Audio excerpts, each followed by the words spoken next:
Fin mai, près d'une cinquantaine de jeunes exilés, déboutés de leur demande initiale de reconnaissance en minorité, logeaient, si l'on peut le dire, dans un campement de fortune, soit square Gustave-Auguste Ferrier dans le 4e arrondissement, tandis que d'autres, plus chanceux, étaient hébergés chez des habitants volontaires. Leur situation coïncidait avec la fin de la prise en charge inconditionnelle des mineurs non accompagnés, mise en place d'octobre 2020 à mai 2021 par la métropole, qui a soudainement décidé de ne plus s'en occuper. Cette prise en charge inconditionnelle, dispositif unique en France, ainsi que la station, constituait pourtant un geste fort et une avancée significative en matière d'accueil des jeunes en situation d'exil.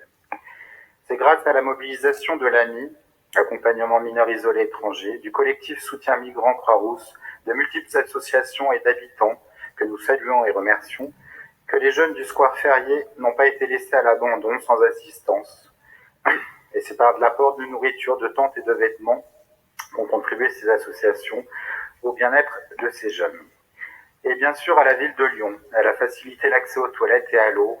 En partenariat avec le restaurant social municipal, le Secours populaire a distribué des repas chauds. Les douches du stade Grégory Coupet ont été mises à disposition. Bref, pendant que la métropole et l'État se renvoyaient la balle, ce sont la ville, des associations, des citoyennes et citoyens qui ont pallié leur manquement. Cette situation a perduré pendant plus d'un mois, jusqu'à ce que la ville de Lyon prenne encore une fois en charge une partie de ces jeunes. Alors même que leur mise à l'abri ne relevait pas de sa compétence, la municipalité a proposé des solutions d'hébergement temporaire face à l'aggravation de la situation, l'augmentation du nombre de jeunes sur site et en l'absence d'action de l'institution et de la collectivité concernée. Ainsi, 11 jeunes, dont 5 filles, ont été placés dans la résidence autonomie Marius Bertrand, dans le 4e, tandis que 26 jeunes ont été installés dans 2 appartements dans le 3e, et ce pour une durée de 3 mois. Nous nous félicitons de cette intervention et tenons à saluer tout particulièrement l'investissement de Sandrine Brunel, adjointe aux solidarités, M. Rémi Zinc, maire du 4e arrondissement, et aux agents du CCS qui ont œuvré pour une résolution rapide de cet intolérable état de fait. Si nos institutions et collectivités ne comprennent pas le sens du mot devoir, elles devraient comprendre le mot obligation, parce que les conventions, les lois et les décrets existent. Les droits de l'enfant s'appliquent en effet à tous les enfants présents sur le sol français. De plus, plusieurs principes légaux régissent les droits des mineurs en situation d'exil. Le principe de présomption de minorité.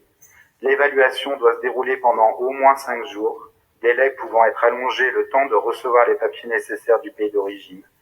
L'entretien d'évaluation doit être réalisé avec au moins 2 professionnels ayant reçu une formation adaptée, dont le contenu et la durée sont spécifiés par un arrêté de 2019. L'interprétariat doit être de qualité. Or, plusieurs jeunes ont témoigné qu'ils n'ont pas été mis à l'abri durant 5 jours, mais évalués dans les premières 24 heures de mise à l'abri et remis aussitôt à la rue. En outre, les conditions d'interprétariat laissaient à désirer.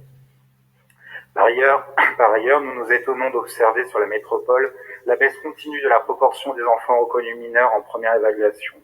Moins 10% en 2019, moins 20% en 2020. Il semblerait que pour le premier trimestre 2021, seuls 16% d'enfants soient reconnus mineurs lors de la première évaluation. Les 84% restants sont déclarés majeurs et entament pour la plupart une procédure en reconnaissance de minorité. Et en fin de procédure, 80% d'entre eux sont reconnus mineurs. Il semble assez flagrant qu'il existe un problème dans le parcours de première évaluation qui engendre d'ailleurs des squats comme celui du Square Ferrier à la Croix-Rousse. Aussi devons-nous pousser collectivement à ce que l'État et l'ensemble des acteurs dont c'est la compétence jouent pleinement leur rôle en matière d'accueil et de gestion des jeunes en situation d'exil. La ville n'a pas à se substituer aux uns et aux autres. C'est bien les valeurs humanistes et de solidarité portées par notre exécutif qui nous poussent au devoir d'agir. Si d'autres ne partagent pas ces valeurs, les élus en commun sont à rappeler l'obligation de respecter les lois maintenant et demain. Merci.